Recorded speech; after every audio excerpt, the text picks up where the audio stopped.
মুসলমানকে মারতে মারতে হাতের কবজি দুটি ব্যথা হয়ে গেছে। এ গেদু কোথায়? এই তো আব্বা আমি এখানে। তাড়াতাড়ি আউগে আউগে, তাড়াতাড়ি ধরে, সিঁড়ি দিয়ে আমি হাঁটতে পারি না, কোমর ব্যথা করে।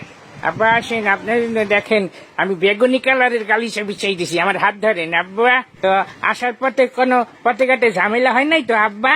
না, কিসের ঝামেলা, আমার আবার কি ঝামেলা করবে? ওই ফিলিস্তিনের আকাশে একটু জ্যাম পড়ছিল হালকা, ওই বাড়িঘর ভাঙাচুরা তো, ওই যে ওর মধ্যে দেখতে একটা গেদু খারাইছিল, তারপরে মোটামুটি চলে আসছি। আব্বা আপনার জন্য এই যে সান্ডার গোস্ত ভুনা করে রাখছি, এই যে শেখ আপনার বিবি তো মাশাআল্লাহ দেখতে, রাতে ওই যে আমার মুসাফির খানে পাঠাই দিয়ে। আব্বা ওই যে মাঝে মধ্যে মিডিয়ায় দেখবেন আমি আপনার ওই যে তীব্র নিন্দা করি মাঝে মধ্যে ইসরায়েলের বিরুদ্ধে ওই ফিলিস্তিনে হামলার কারণে, ওইটা কিছু মনে করবেন না, ওইটা আর কি মানুষকে দেখানোর জন্য। আরে কি মনে করবো, তুই খালি সময় মতো আমার এই অস্ত্রগুলো দিয়ে দিবি, তাইলেই হবে, বুঝছো?